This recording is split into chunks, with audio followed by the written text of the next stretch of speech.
Hello, everyone. I want to welcome all of you to here in person as well as online.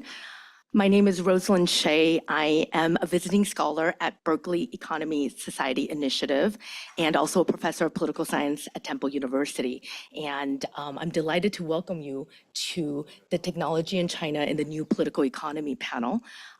This panel is the culminating panel of a very stimulating Bring the Sector Back In workshop that we just had the last 2 days. And I'm delighted to have AnnaLee Saxenian, who is the professor at the School of Information at UC Berkeley and also the former dean of the School of Information, chairing today's session and also moderating us and joining our conversation. So on the social, political, economic, and security implications and consequences of China in today's technology. So thank you so much, and without much ado, I'll let AnnaLee go. Thanks. Thank you very much, Rosie. I am delighted to introduce this very interesting group of scholars who will speak to you. First, the organization is that we will each of the panelists will speak for about 5 to 10 minutes about their research, and then we'll have a discussion of some contemporary issues, and then we'll open up to questions from you guys. But first, I want to introduce, Roselyn Hsueh, professor of political science at Berkeley. Not at Berkeley, but she has a PhD from Berkeley. She's Temple University, yes. To my far left is Rachel Stern, who's a professor of law at the Berkeley Law School. And to my right is Mark Dallas, professor at Union College, who is currently on leave at the US Department of Commerce. So I am going to turn to Roselyn to start conversation about the institutional foundations of state business relations in China's technological development.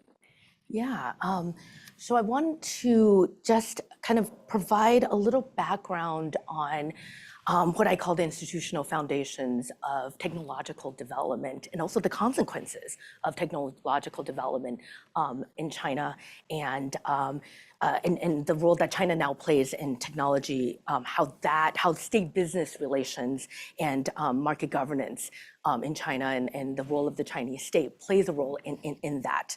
I want to make 3 points in this time I have, and point number one, and I'll go into greater detail for each point. Point number one I wanted to make is that there's the interconnectedness between China technology and China's distinctive global economic integration, particularly since China's entry into the World Trade Organization in 2001, is critical for the role that we see China today, that China plays in technological development, advancement, as well as even the responses globally on China's growth and technological development. So that interconnectedness, that distinct global economic integration I'm going to talk about. Number two, I am going to then also emphasize that there has been sectoral variation in that dominant patterns of market governance, that economic integration into the global economy. And that then affects the industrial policy that has shaped technological development in China. That sectoral variation and the market governance that comes along with it then will then lead me to the third point, which is that throughout the last 2 decades, from WTO accession, into the global financial crisis and the rise of Xi Jinping, and then also the trade war that we see and where we are today, the new political economy. What we see is that because of that sectoral variation, we do indeed see the preponderance or the exponential growth of private initiatives. And at the same time, we also see political consolidation of the state. So it's both. And that bifurcation is very much to do with that distinctive economic integration. And so I'll begin with there, but those are the 3 points I would like to make. And so in my own work, in the first book that China's Regulatory State, A New Strategy for Globalization, which took me to China to right around the time of WTO accession. What stuck out to me, empirically, and very different from, intellectually within political science, what was kind of the story about the developmental state was that during this kind of a height of neoliberalism, the height of the global, what we could call the liberal international order, we saw that that China was indeed liberalizing, right? It became a member of the WTO and indeed made these commitments to liberalize. But what I also saw empirically was that as I traveled across the country when I first went to China, was that we saw not just subnational regional variation, but a lot of sectoral variation. And that what I then call the liberalization two-step. China liberalized on the macro level and then re-regulated at the sectoral level. And that re-regulation at the sectoral level really then dictated the industrial policies that was the institutional foundation of technological development. And so what we had, and this is where that sectoral variation comes in, is that in sectors that are perceived to be of strategic value to the state. Capital-intensive, value-added sectors that have application for the national technology base, that contributes to the national technology base, to indigenous development, industrial development, and have applications for national technology. Those are the sectors then the state will have more involvement in, will participate more, will intervene, and will partake in industrial policy that in many ways is what many of us might think is the typical pattern, which is that state capitalism. Right, it must be because of state-owned enterprises and the role that state-owned enterprises play in, and the role that the state plays in mobilizing research and development, and the different ministries coming in, particularly at the central level, at the state council level, all the different working groups mobilizing for that technological development. That's a dominant view, and that indeed was true in these value sectors of that contributes to national technology base and national security.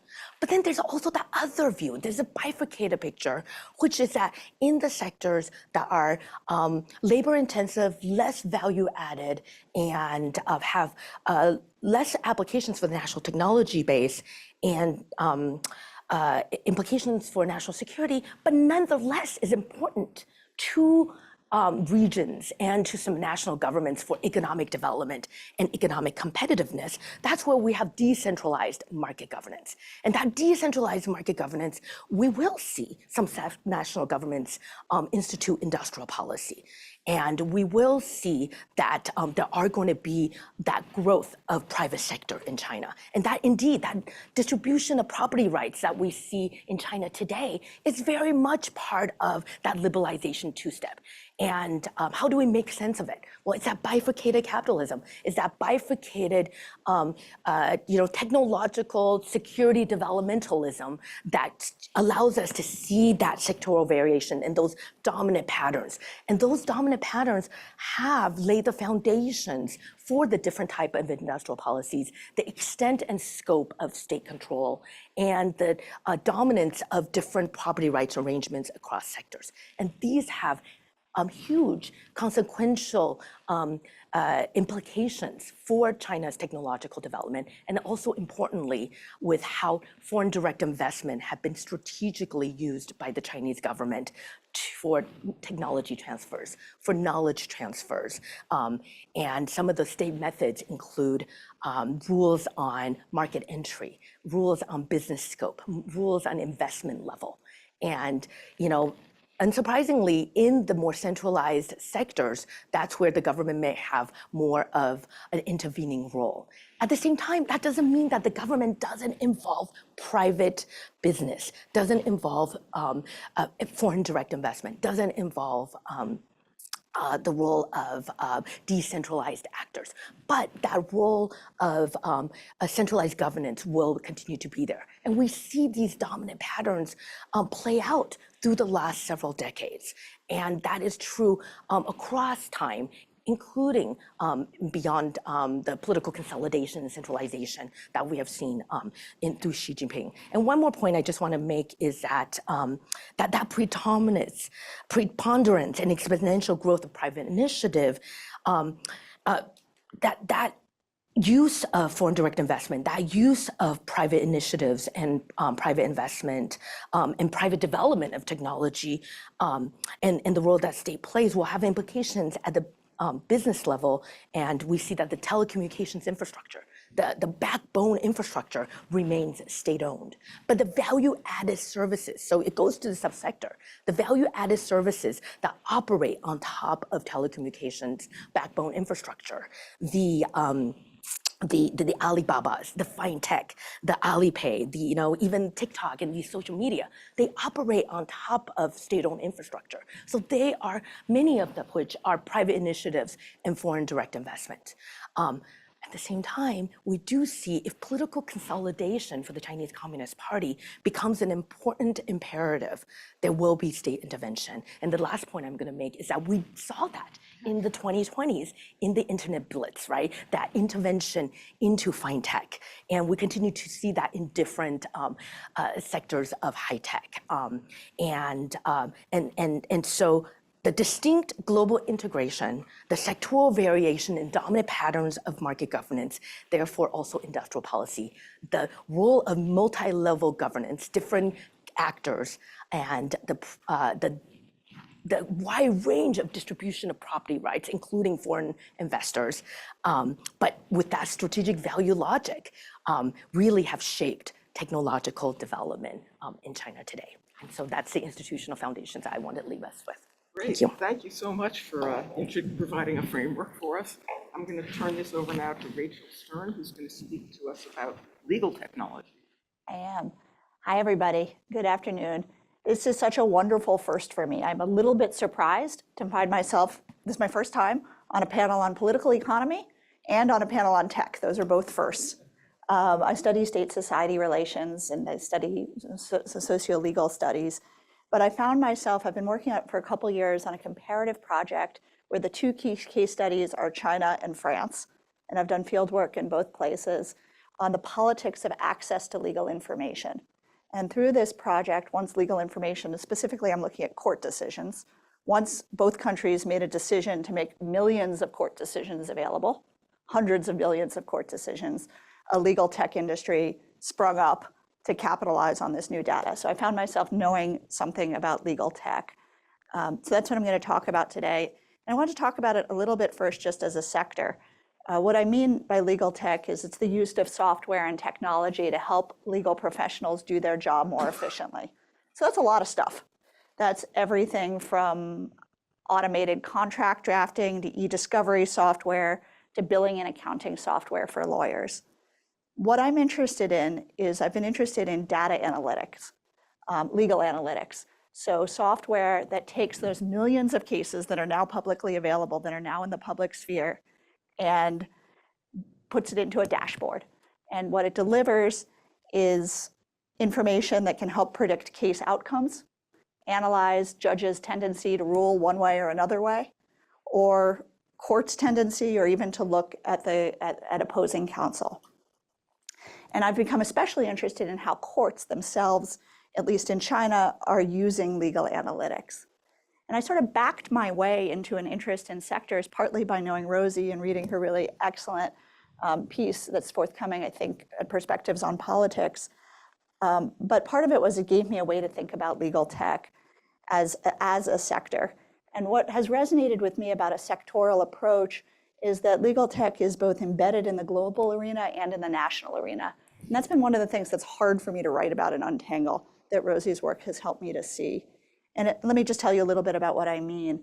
It's embedded in the global arena because it's adjacent to AI. All of these legal tech companies will tell you they're doing AI. I mean, it's contested what is actually AI and what's not, but this is all like taking AI into the legal space. And of course, this is about global geopolitics. We're in a global race for AI. It's a high value strategic sector for everywhere I can think of, but certainly in my case studies, certainly in AI, certainly in China, certainly in France. And so you have to talk about geopolitics. And it's also global because if you do field work, as I've done, and you go to legal tech offices in different countries, it becomes really clear that they're all really oriented towards Silicon Valley as their model of how to operate. And they're more similar than they are different. Like if you go to a legal tech company, probably some people in this room have been to them, what are people going to be wearing? Hoodies, sneakers, I promise you. There's going to be breakout rooms, there's going to be free coffee, there's going to be free snacks, and there's going to be a lot of slogans about disrupting something. That's the orientation. So this is really interesting for those of us who study the legal profession, because it's much more so, these legal tech companies are much more Silicon Valley than they are big law. They're much closer to any startup in the Valley than they are to Paul Weiss, for example.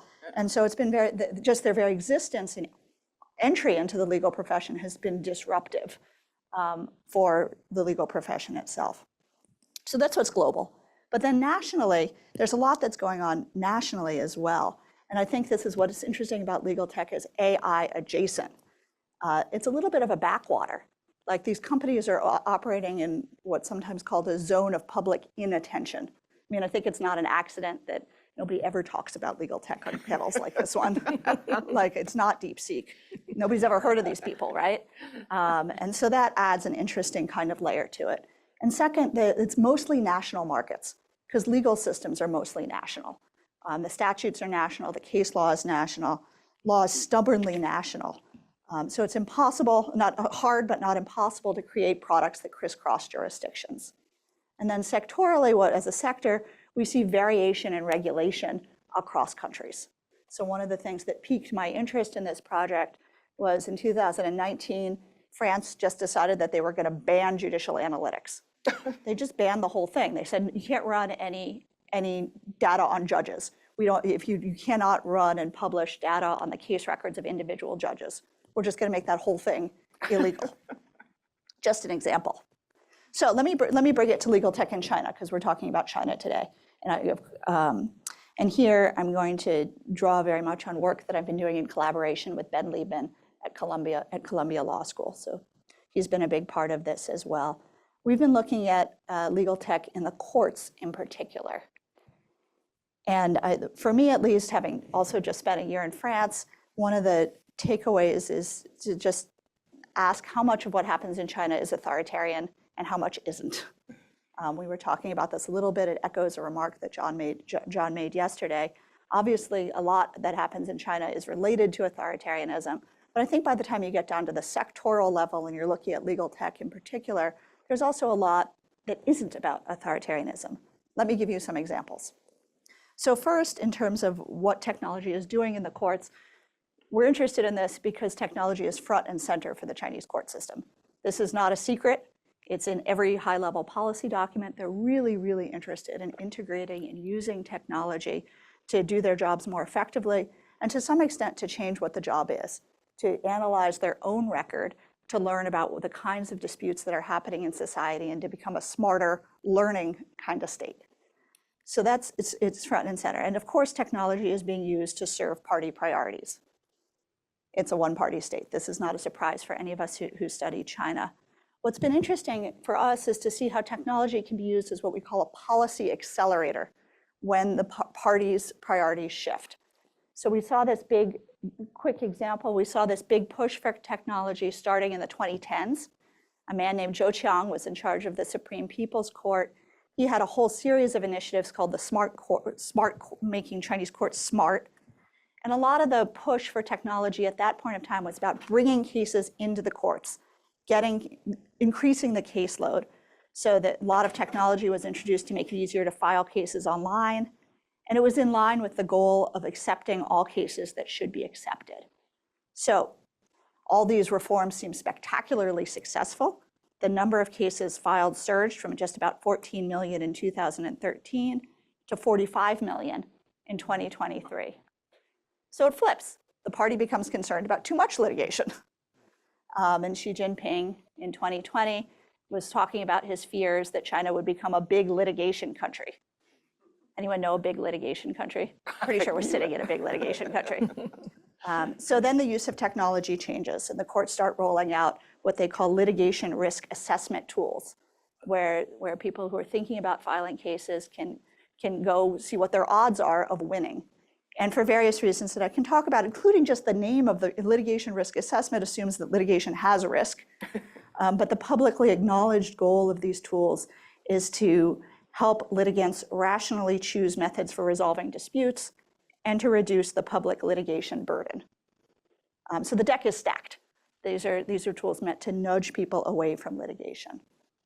And yet not everything in this space is about authoritarianism. I think a big push for the use of technology has just been that the courts are overburdened. In Chinese, they talk about the too many cases, too few judges problem, just making the courts work more efficiently to handle that massive caseload. But I think here looking comparatively is helpful as well. This is not a problem that's unique to China, nor is it a solution that's unique to China. I've been doing some interviews recently in Taiwan, where they've also been experimenting with the use of technology to, say, generate decisions, because they also have really overburdened courts and that are under strain. Let me conclude by just saying that where China stands out for me is with the court system's unusual enthusiasm about technology. And this is, I happen to be looking at legal tech. I think the enthusiasm about technology is probably something that you can notice looking at almost any sector. It's been noticed by lots of people, sometimes called the fetishization of technology.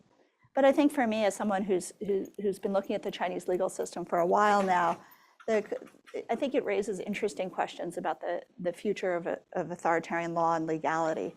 So even if the modest changes on the ground don't live up to the court's hype about what's happening on the ground, because of course there's political incentives to oversell what you're doing and how cool it is and how futuristic it is, I think it's clear that legal tech is an area in which the courts want to be seen as pioneers. So if artificial intelligence stays a party priority, which I think it's likely to, if the courts continue to experiment with it, which I think they're likely to, I think that Chinese courts are going to become more and more visibly futuristic looking, at least to our eyes sitting here in the United States.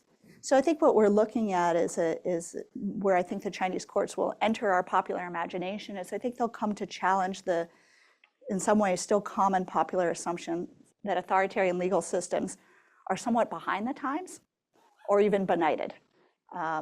I think that increasingly that the way in which technology is being integrated in the court system is going to make the Chinese courts look like the future. And so I'll leave it there. Thank you. Great. Thank you so much, Rachel. You know, it's interesting that we've accepted that Chinese cities are technologically advanced. Their infrastructure, but somehow the courts, we don't. Think about that so that's much. a fascinating presentation. And now I'm going to turn to Mark Dallas, who will speak to us about global value chains and U.S. technology competition. Great. Well, thank you very much for the invitation. As Anna said, I'm on leave from university. I'm working at the U.S. Department of Education. So I have to say that everything I say today is my own private view and doesn't reflect the view of the U.S. government or U.S. government agencies. So I'm tasked with talking about more about sort of the global dimension, U.S.-China relations, but then also just China in the world, focused on sort of global value chains. I want to hit on three topics. One is to explain a little bit of what's the big deal about global value chains, but really to focus on sort of the scoping of security. So a lot of the discussion today is security oriented. When I started to study about global value chains, it was all about development issues, right? Chinese firms upgrading, encouraging development. Well, that conversation over the past 5 or 6 years has really shifted to one all about security, right? Supply chain resilience, vulnerabilities and whatnot, let alone other higher level sort of military and other types of security issues as well. So I want to discuss a little bit about sort of the scoping of security and how, you know, that concept can just keep growing and growing until everything becomes security. And finally, which almost contradicts that second point to a certain extent, is attention of technologies today that have become infrastructures. So internet as infrastructure, cloud computing as infrastructure, even social media as infrastructure, AI servers as infrastructure. So there's, and I know that's all digital oriented, but that's one of the concerns is technology is not only infrastructure, but it's global scale. and it crosses all these countries, right? And how do we deal with that situation? There are sovereignty issues involved there. I mean, if you think of security issues, cybersecurity is very different because there you have nation states literally inside of each other's networks, right? Most security issues don't deal with that. It's border issues, right? Security on borders, military being obviously the most typical example of that. So, okay, let me start with global value chains. So just very briefly, previously, you can think of firms as used to be vertically integrated, meaning they made everything from the raw material all the way through to the final product, okay? That's a vertically integrated firm. Over many decades, the firms started to break up, and they broke up more and more and more. They outsourced, and they also offshored, so they internationalized, and then they had other companies do other things. And that value chain can get fine sliced very, very minutely. One company does one process, one task, but it has a global market to sell to, okay? And what that created is it created a situation of functional integration, okay? That's different from just globalization. We had trade, global trade, we had global investments and things like that. Those are resources moving across the world, okay? That's not new. What's new is this functional integration, and what we're left with is an intense degree of interdependency globally, but also global scale monopolies, okay? In a lot of sectors, 1, 2, maybe 3 firms sometimes dominate globally in that little minute task that they're doing, okay? And sometimes it's not minute, sometimes it's a bigger task. Okay, well, China is kind of partly the poster child of a lot of this, right? They're deeply integrated in lots of these tasks all over the place. Some are, massive scale and whatnot. And so the idea of functional integration, how it differs is you've probably seen studies, there's a study about trade, US-China trade, or China trading with the rest of the world. Studies about investments, right? Chinese investments, inward or outward, whatnot. But global value chains, there's services, there's IP licensing, there's software, there's also, PhD students, like where are they in the world, right? How much research papers are being, so this is, basic research or university research, how many research papers are being published by who and who's collaborating and everything, patents, right?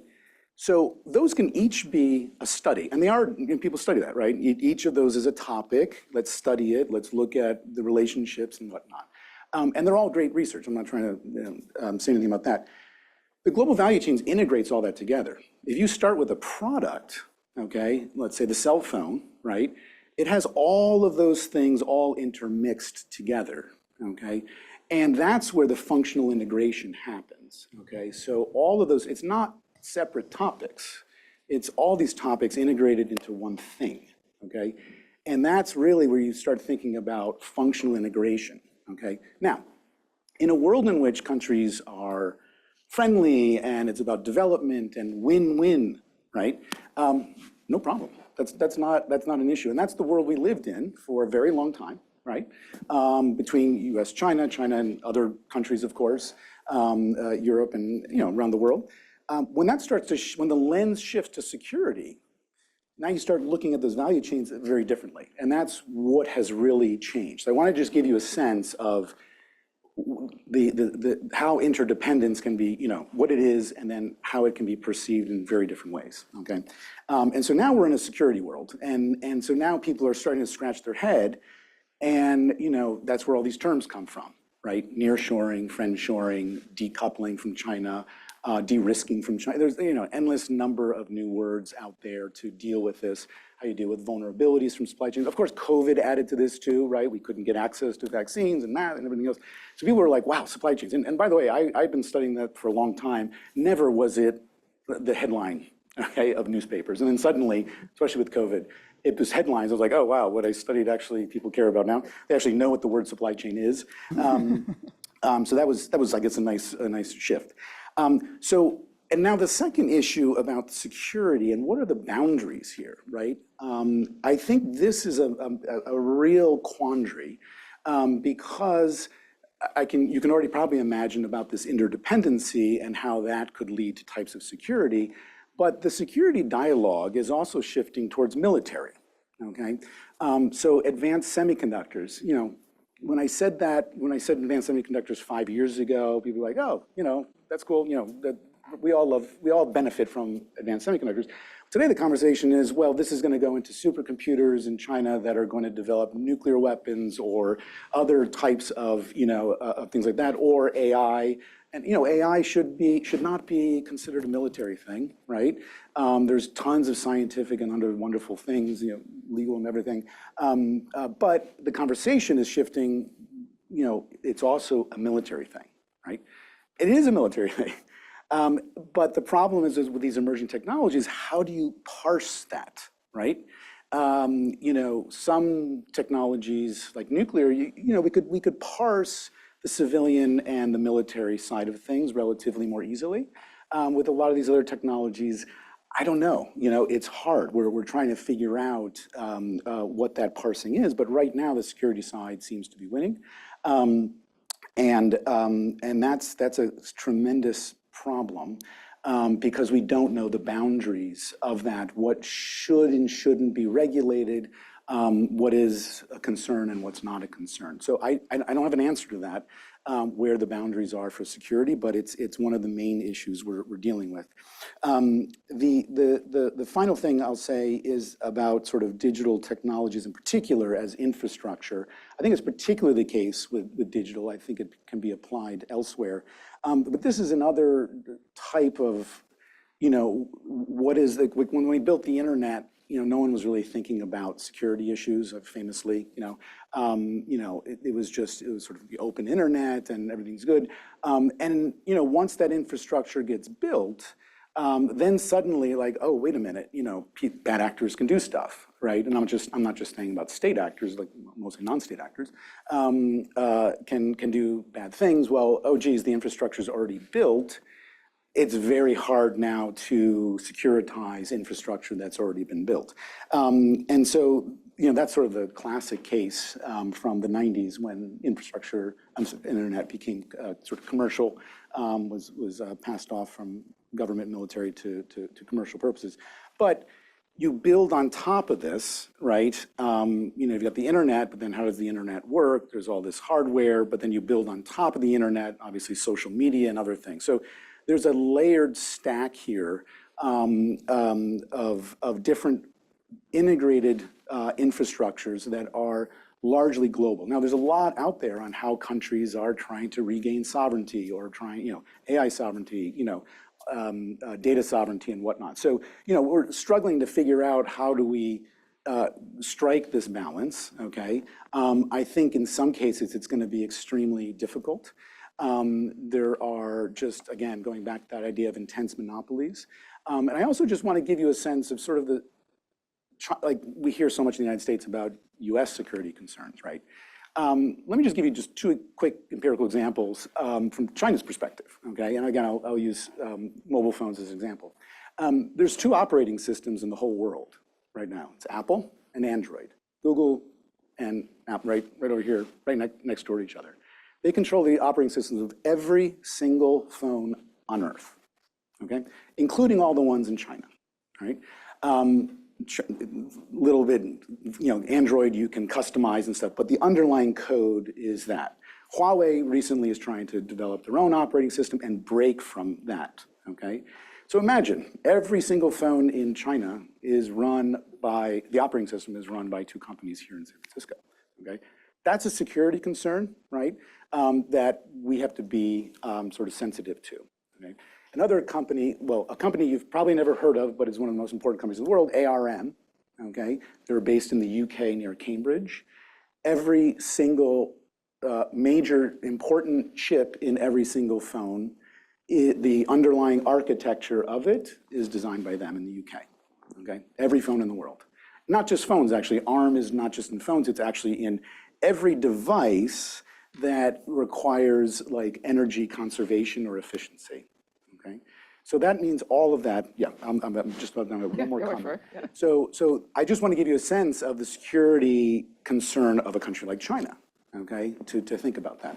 I'll make one quick comment and then I'm done. The only thing I cringe, and this is sort of just a generic thing, because you hear it in the media a lot, is sort of tech catch up and like technology as a horse race. Who's ahead, who's behind, things like that. I just want to sort of just general warning against to people to just not tune too closely into that. It makes it sound like technology is one linear race, like a horse race, and you're either behind or you're in front. And it's just not. It's so multilinear. There's so many different pathways to it. So I just, as a general, I don't know, public announcement, like just avoid that, avoid that kind of, if you read about it, which you will all the time, and I will make the same mistake. Be like, who's behind? Who's ahead? You almost immediately fall into it. I just want to really quickly kind of make a comment about the economic security nexus. I think Mark does a good job in laying it out as kind of, that the technological or the structural attributes of sectors and the functionality of sectors and kind of evolution of that, how that affects the economic security nexus. But then I want to bring kind of politics back into that as well. And we can take this from kind of the Chinese state's perspective. And I think the SMIC, which is China's quote unquote state-owned foundry, and the kind of evolution of the corporate governance structure of that company is a really good example of that evolution of the economic security nexus. So SMIC in 2000 was foreign direct investment. And it was part of that kind of strategic use of FDI. But over the years, because of China's response to internal and external pressures, I mean, in addition to technological, attributes and advances, but in response to those internal and external pressures on the economic side, but also the security side, globally, but also perceived security issues. Internally, we saw over time that SMIC, through corporate governance interventions, actually is now from a foreign direct investor that was foreign invested with the Shanghai state government and Peking University professor. By 2010, before Xi Jinping even came into power, was and became a state-owned enterprise and dominated with, state-owned as well as state-controlled private entities as investors, and on its board, the Chinese Communist Party. And so I just want to bring the politics back into the economic and security nexus. Well, actually, just to pile on, Yes. the politics, I mean, I think that a lot of the ways that US AI companies sell themselves Absolutely. to the state this is security. I mean, I think we see lobbyists from OpenAI, from all of these companies in Silicon Valley, Google, going to Washington regularly and talking about the threats of falling behind China, and therefore the US must invest in AI. So it's politically a very, I think that's the boundary conditions, is what is not security now, Yes, right? And security just sells, absolutely. in the media and elsewhere. So I want to just add a few comments about the research that I've done on Taiwan, because, US-China, we always frame it US-China, but Taiwan's in the middle, and it's going to stay in the middle. And it's an interesting position. In the 1990s and 2000s, I was studying communities of engineers who were educated in the US, but working in Silicon Valley. And the story that I tell is about the way that they built very powerful institutional, economic, and technological ties between Silicon Valley and then Taiwan, and then after that, China. And they built these ties because they were going back, after coming to the US studying almost anywhere, Texas, Arkansas, they then took their knowledge, worked in Silicon Valley, learned the Silicon Valley model of doing business, and learned the technology really well. And then they went to their homes, their home countries, whether it's first Taiwan, I'll tell the story of Taiwan, and they started companies there. They started investing in startups. This was the early semiconductor industry era, or even earlier, Taiwan was doing low-skill chip assembly and then, games assembly for Atari. And then they started manufacturing for IBM, the IBM PC and the Apple PCs. So you see that the story I want to tell is that these people going back and forth between Silicon Valley and Taiwan were really the best of the global era. because they were transferring technology. They were building social and business ties that allowed both Silicon Valley to flourish and Taiwan to learn and move up the value chain. And Taiwan became, very, very quickly became very good at manufacturing and at manufacturing semiconductors and electronic systems. So good that they were really better than the US. So starting as a low-skill assembly center, Acer, if you remember Acer Technology, that was a Taiwanese company. You don't hear much from them anymore, but quickly through this back and forth and learning by doing and a lot of other state investments, a lot of processes, they became the leading in the world, really, in terms of the quality of and the speed at which they could design and manufacture, motherboards, electronic systems, and also chips.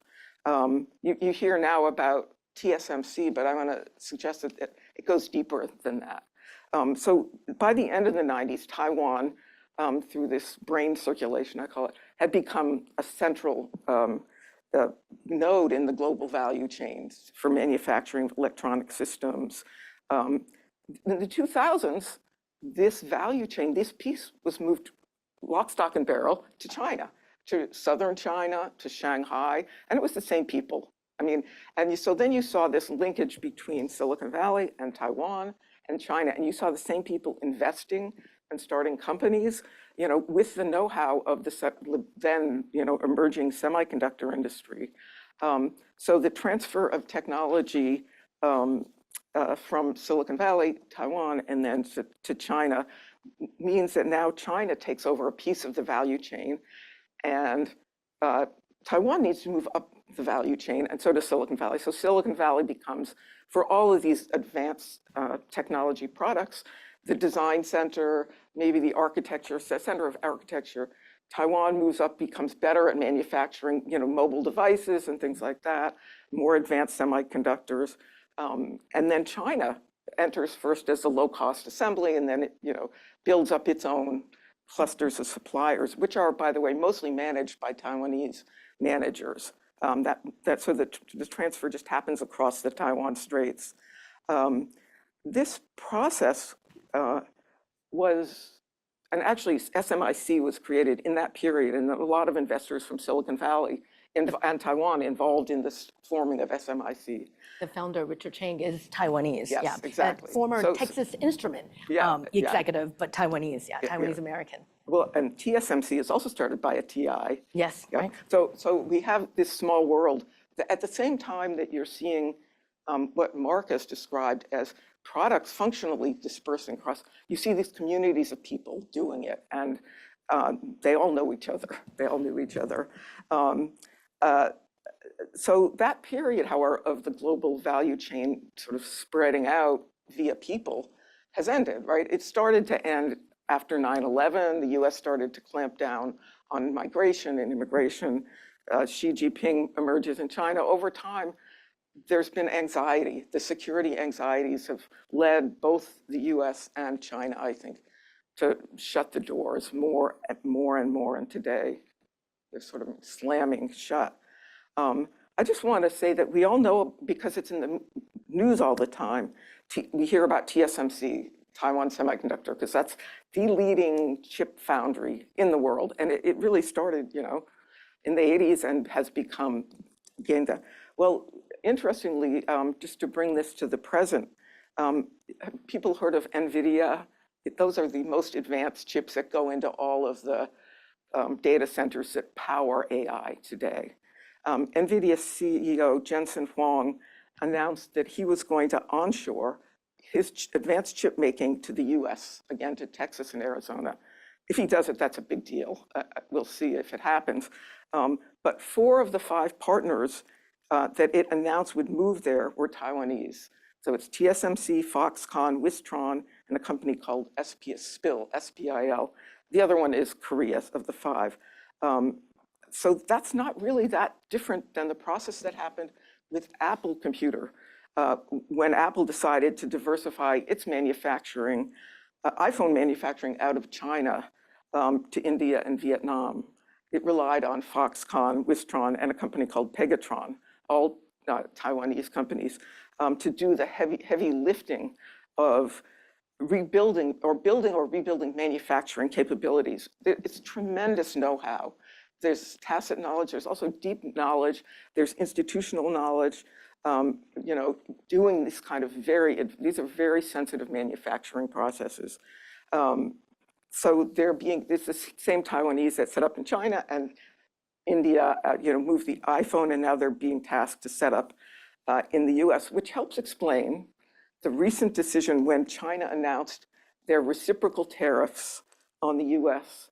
They exempted chips.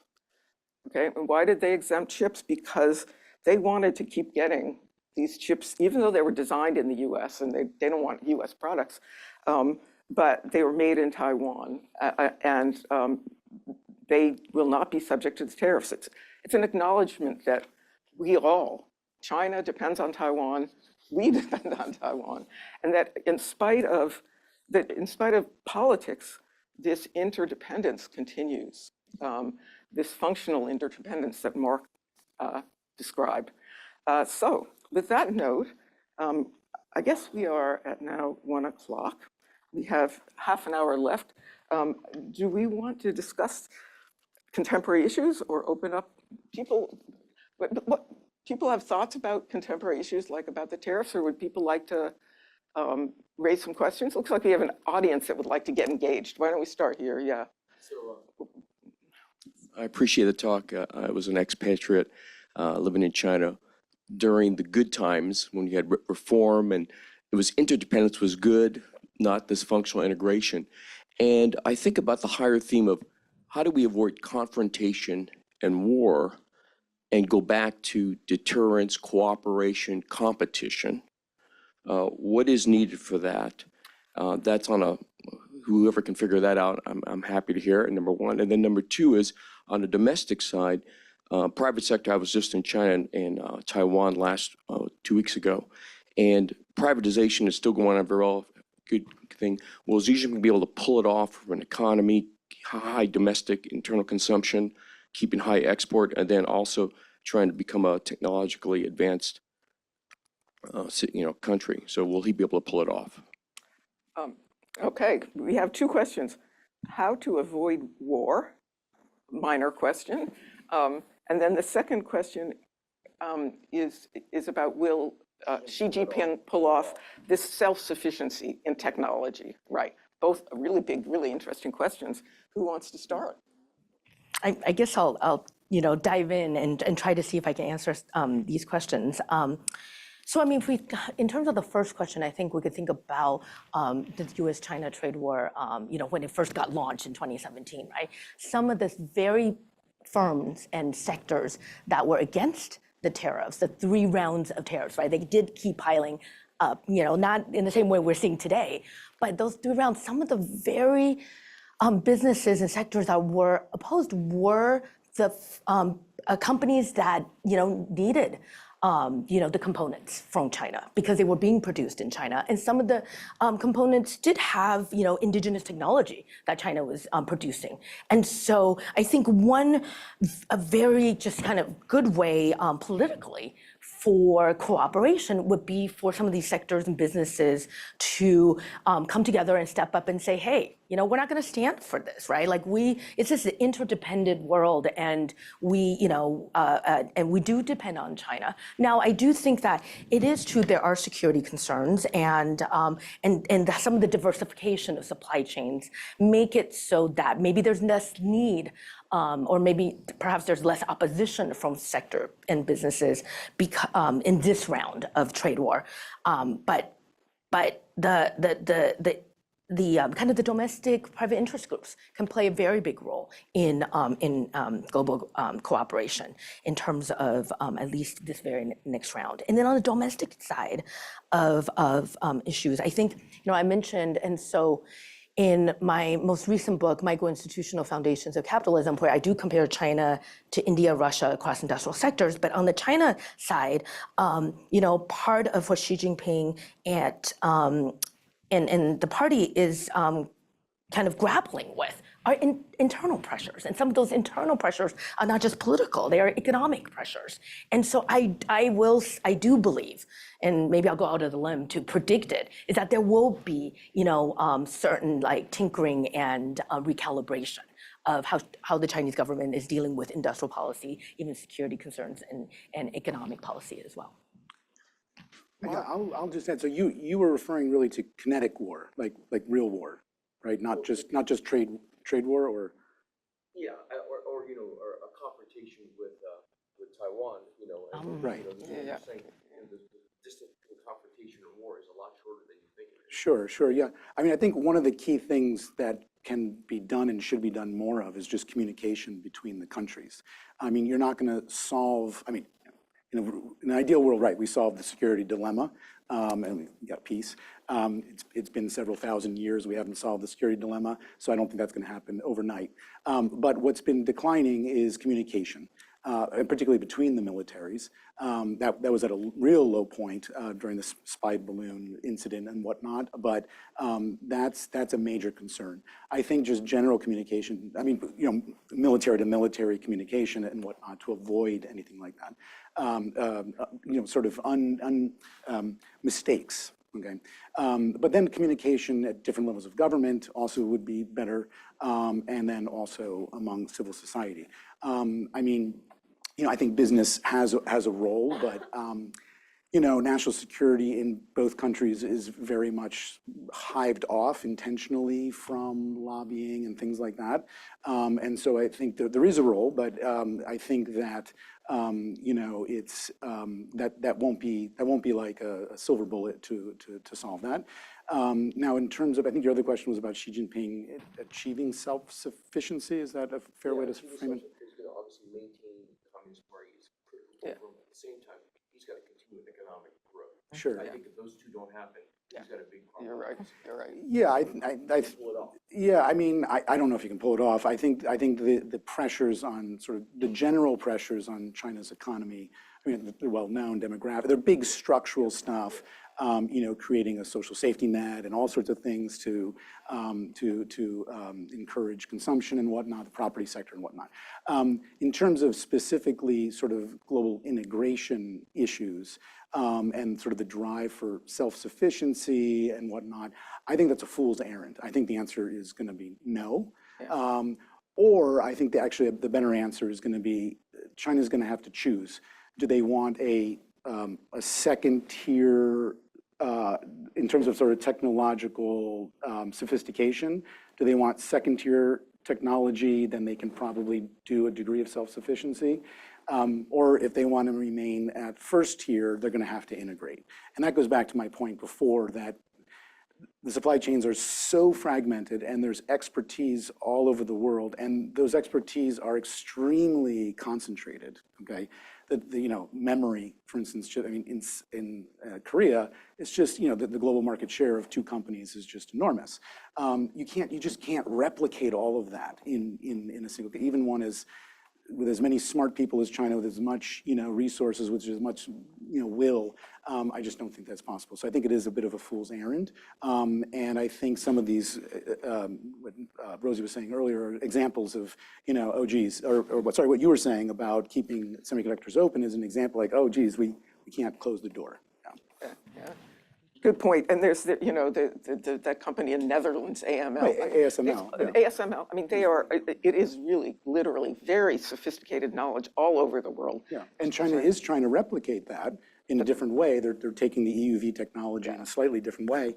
But what they're doing with that EUV technology, which is the most advanced chip making, was done back about 20 years ago by Japanese and other companies, and they felt like that was a pathway that wasn't going to lead anywhere. So that is a good example of sort of second tier technology potentially. Okay, Rachel has a comment on these questions.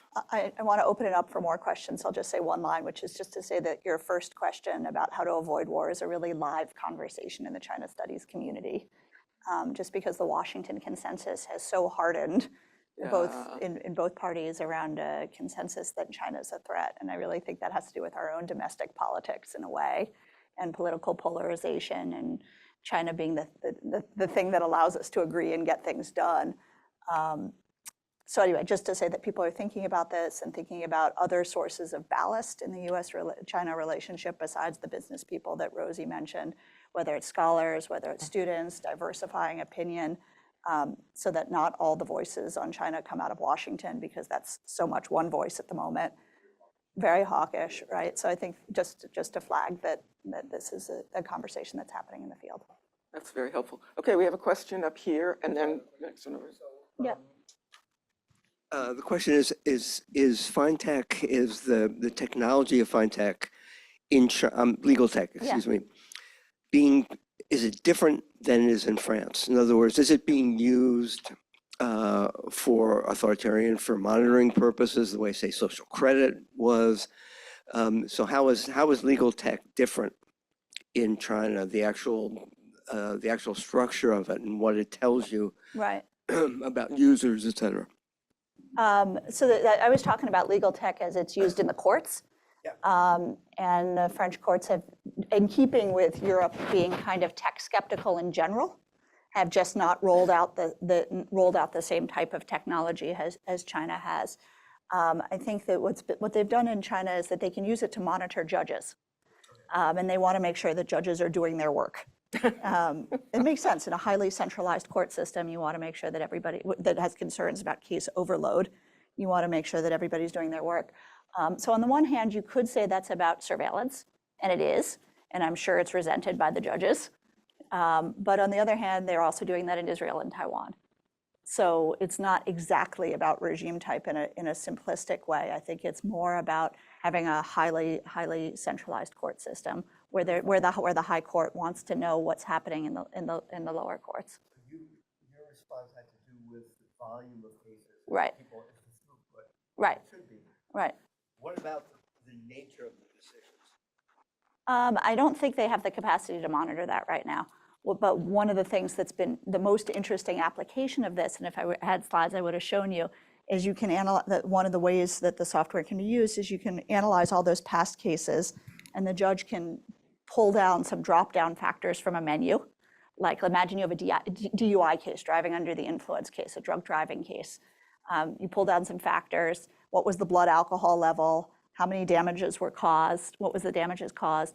And the software will analyze past similar cases based on the factors that you chose and give you a recommended sentence, give you, the judge, a recommended sentence.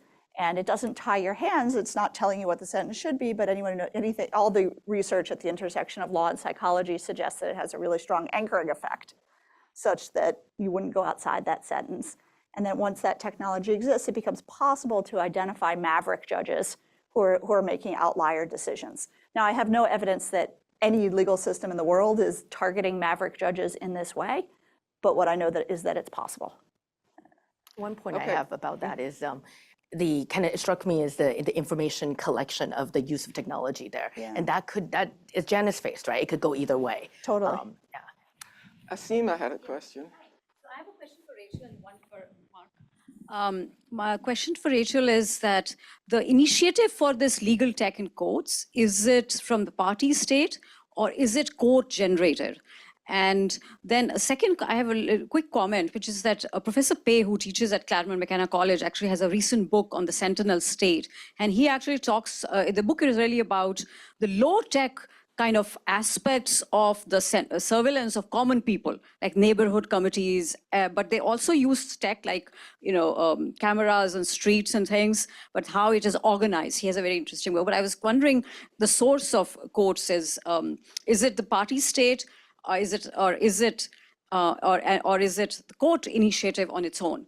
And one question for Mark, great, a very interesting, presentation. My question really has to do with, is there any product or any global chain where there is a disconnect or dissonance between these control policies and, to prevent the global value chains to existing and actual functional integration? So has actual functional integration is it proceeding the same way, or is there any product or any supply chain where all the protectionist and other control and self-reliant measures have actually affected the material basis of functional integration at the product level or at the supply chain level? I was wondering, because I find a dissonance. So, all countries are doing all these great things, but as you said, there are material limits to whether it can actually happen.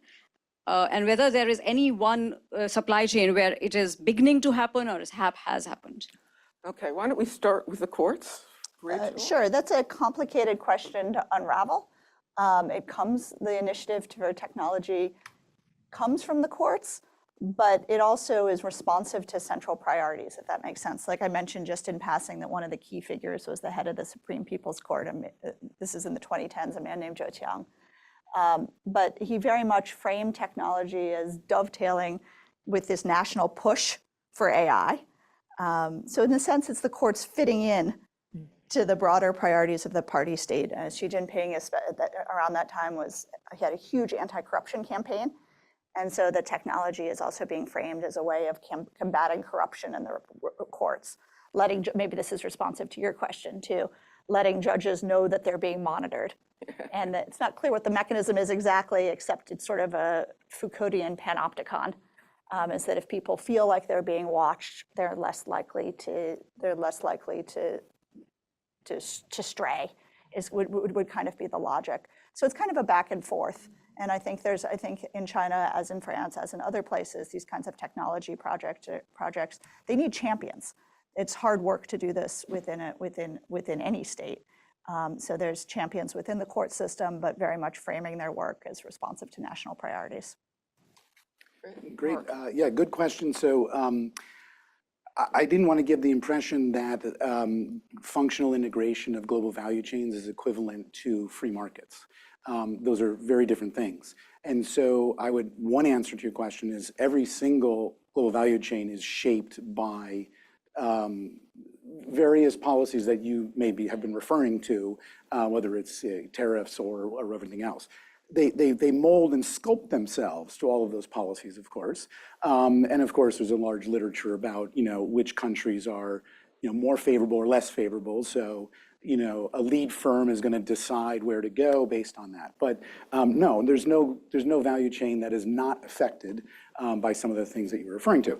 But you're also suggesting, so in a way, it's all of them. But you're also, I think, suggesting, is there any product that is like completely, completely enmeshed within sort of these regulations? I mean, the classic case is military. So military goods and military companies are very much tied to the national economy. There's lots of laws and other, depending on the country you're in, reasons why military production is often purely national and they're not as integrated in global value chains, not as integrated. So Raytheon, okay, and Boeing, they've got military and commercial dimensions to what they do. Airplanes are very complex. They've got tens and hundreds, maybe hundreds of thousands of parts. So you're not completely walled off. And so one of the concerns is what is the defense industrial base, at least in the United States, what is the quality of that defense industrial base in terms of producing some of these less sensitive but critically important, but more conventional products that are more commercially oriented, let's say. And then all these companies like Raytheon, RTX is like their commercial arm. So even in the military space, there's a degree to which, but if you wanted to choose one industry in which it's much more hived off, let's say, from functional integration, it would be that one. Okay, question here, and then you're next. Fellow at the law school. So I have a question related to your views about the role of industrial sectors, particularly more in maintaining the international regimes amid the more intensified geopolitics. So in the world of climate policy, so we see technology can be a factor for international collaboration, but it can also become a factor for intensified of the geopolitics. Even though for the globalization of green technology productions, it used to be a factor to get more countries together. Now it becomes more of a major factor. US want to couple with China. So then I'm kind of thinking about, okay, state actors seems cannot be helpful in a way to figure out a way to keep like different parts together. How about like the AI sector and also the industrial sectors? Are they in some way can actually maintaining the international like systems, which used to be very helpful, particularly after the World War II, right? Because of the UN systems and the international trade. So I was kind of, see your view on that. Do you want to, who wants to take that? I mean, just thinking about, you're mentioning that you work in the climate sector, right? And kind of to wed that with the question about industrial sector, I think green tech would be a good example of where perhaps we could see international cooperation and collaboration. And if we could get countries to kind of work together around the idea of the Paris Agreement, for example. And I think green tech achieves both climate change goals as well as economic goals and growth and development for countries, and also sustainability. So in many ways, this has these multidimensionality goals that can mean many different both country level goals as well as economic business incentives. And so I think that's how I approach your question.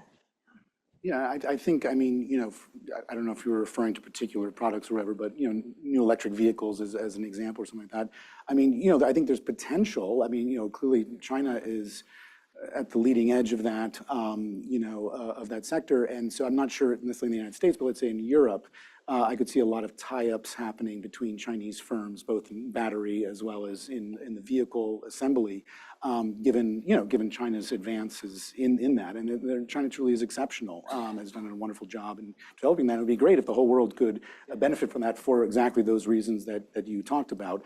But whether or not, I think the United States would be resistant to that, but I think Europe could be open to that, and they would benefit greatly from that. So then you get a degree of that reintegration over common issues. I mean, obviously there's money making there, but the climate is a great offshoot of that development. That's a great point. Okay, we had a question right here, and then you're next. My name is Sergey Donskoy, Professional Competence Institute. That's my research organization. And I got two questions which kind of tackle my own research I conducted 10 years ago. So the first question is mostly to Roselyn, and the other question is to Rachel and AnnaLee. First question, it's been said that China is liberalizing the sectoral part in country, but at the same time, infrastructure is still under control. So what do you think? Will government of China liberalize the infrastructure? That's the first question. And the second question is about the knowledge transfer. So it's been said about the chain United States, Taiwan, and China. And there was a lot of discussions about it, about stealing technologies. So to openly speaking about it. So what do you think? Well, is there any legal basis for regulating this knowledge transfer? That's my first question. And maybe it would be reasonable to create this treaty between the United States and China, for example, maybe the other country too, in order to regulate this knowledge transfer instead of implying balancing tariffs. Okay, you want to start? Very interesting. Thank you for those questions.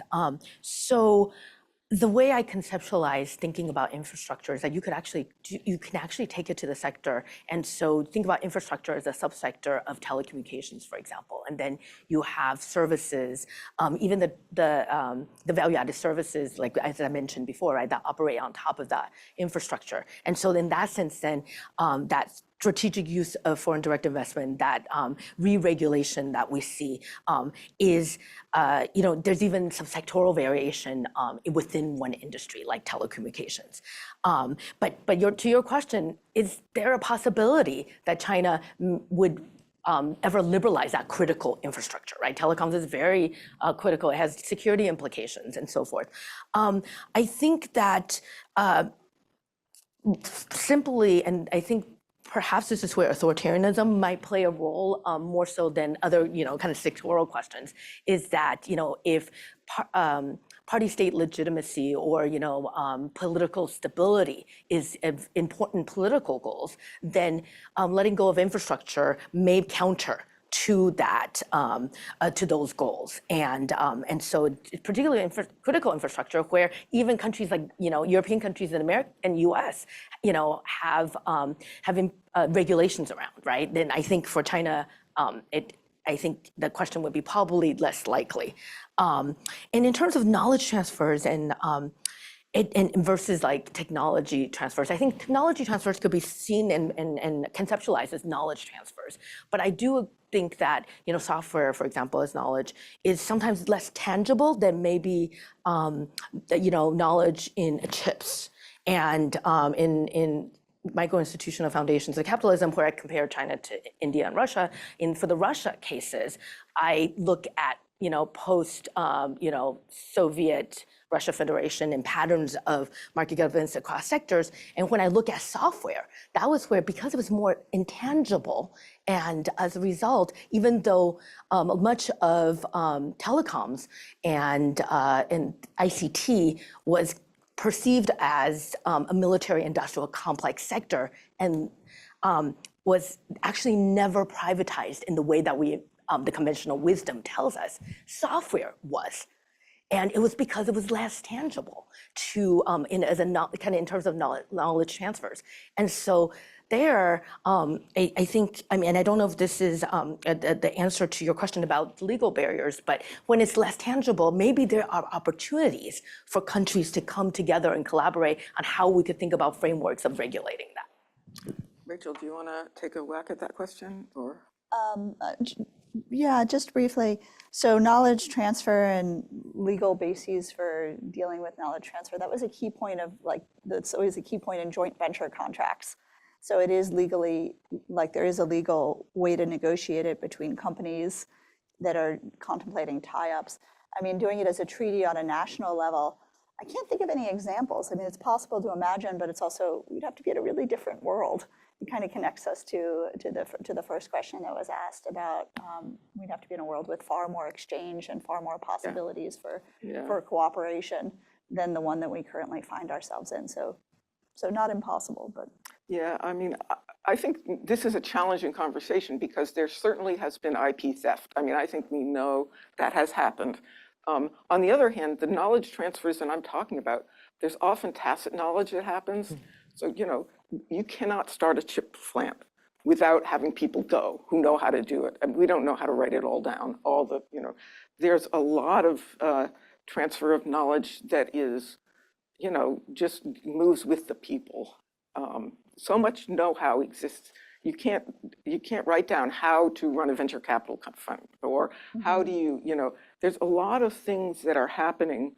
You can explicitly, license technology, but, or you can steal it. But I do think that the people flows made this, allowed for a lot different kinds of less explicit knowledge get transferred, which are very important as well. Well, no, these are, no, I think the problem is these are Taiwanese people who worked in the US and went home. So they're running a company that, so if you want to call it stealing, you can. I don't think anybody at the time would have seen it as stealing. I think that in the industry, it was mutually beneficial. I think with China, we have, there are cases. And I think we need to follow those and try to clamp down on them.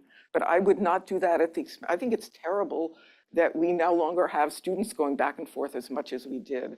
The student exchanges have been incredibly productive in terms of building common understanding and avoiding war, and having those cut off is very dangerous. Can I take a crack at that Yes, also? please do. Your question is very broad. I think breaking down knowledge is important.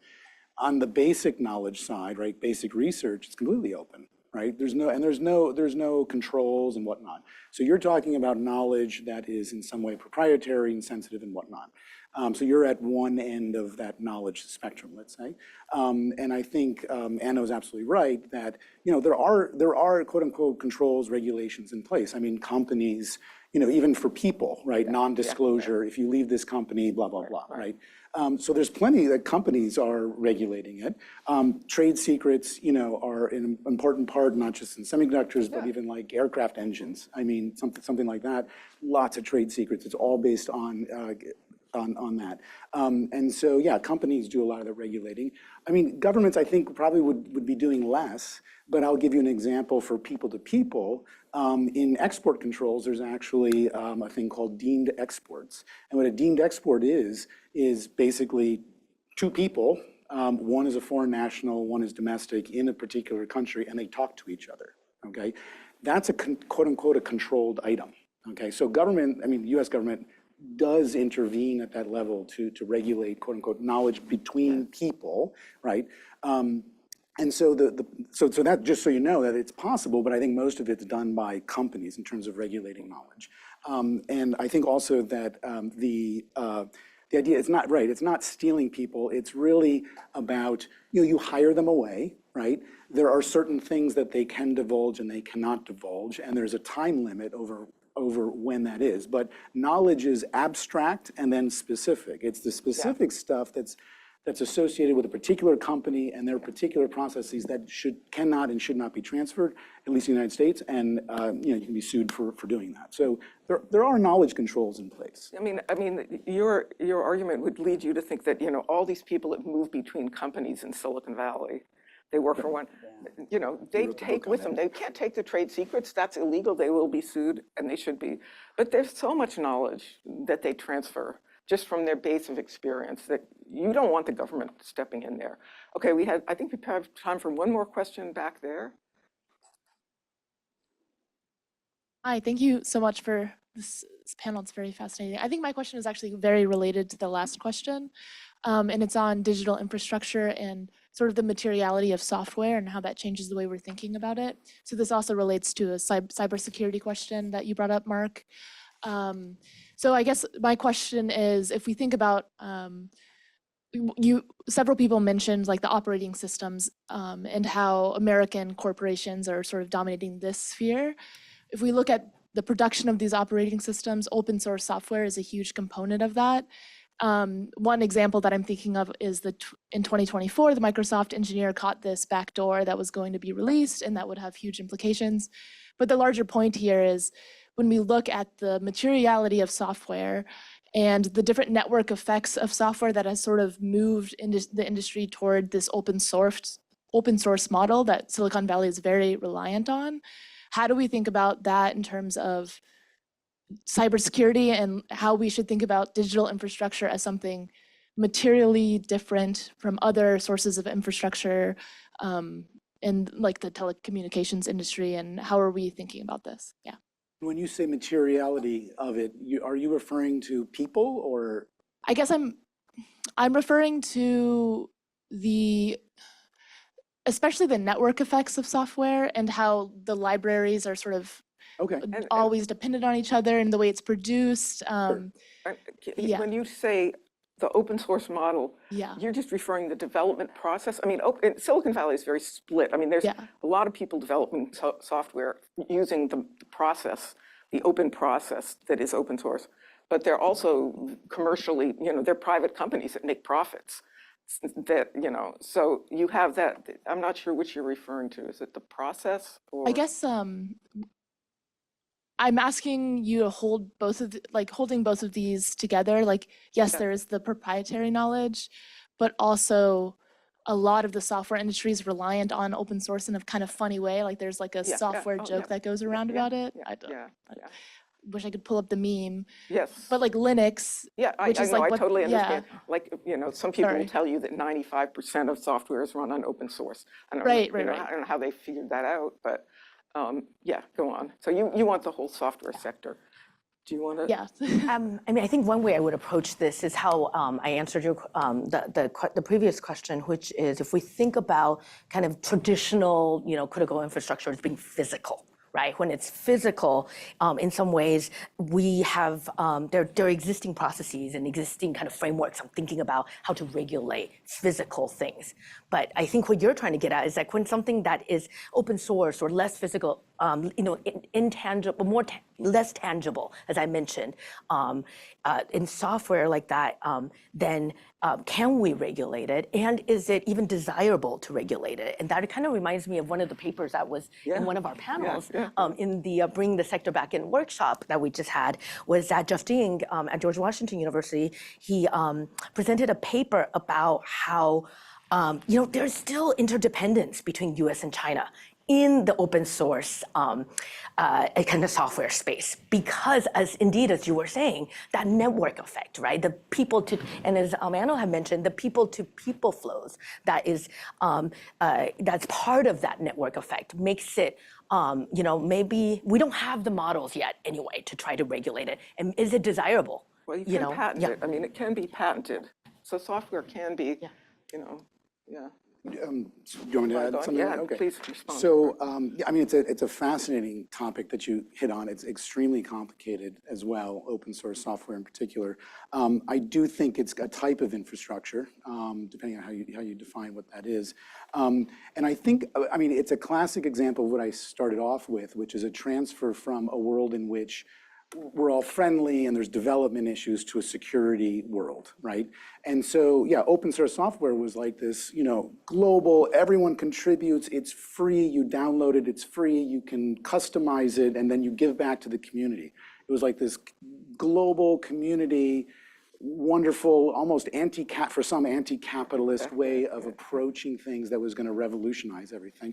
And it still has that spirit. I think a lot of it, some of that spirit is still there, although a lot of it has been commercialized, privatized, or services have been built on top of it, or other ways of monetizing it. You shift to a security world. Okay, and so I used Android. Android is open source. The source code underlying it, AOSP, is open source. Okay, everyone contributes to it. Google guides. It's hard to say. You the word guide. They control it. What are they doing with it? I mean, technically, Google owns Android, but Android is open source, so it's this weird combination of private company, money making on the advertising, but with the operating system all over the world, so it feeds into their advertising model, but it's open source as well. So it's a strange world, which I think is what you were kind of getting at. On the one hand, I already mentioned about China's security dilemma, let's say, just with something like that, right? On the other hand, open source is protected by First Amendment rights in the United States, okay? So all the security folks out there are saying, hey, let's leverage open source and really get the Chinese now, because so much digital infrastructure is built on open source. It's a First Amendment right, okay? So it's a higher bar, and I'm not saying that when there's a security issue that First Amendment can start to get thrown out the window too. I'm not saying that First Amendment is a protection, a foolproof protection against security, but it's a higher bar, it's a stronger protection around it. And so, I think what you're hitting on really is it's a topic that's going to become more and more important.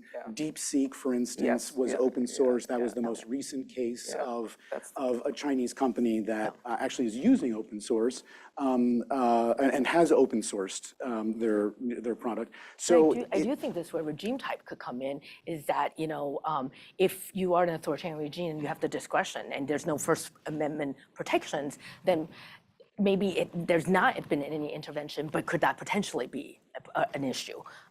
That's right, and I think one thing I'll mention, I know we're already over, is that a lot of this is based on trust. We don't really talk about trust in the economy. I mean, the sociologists do, sorry.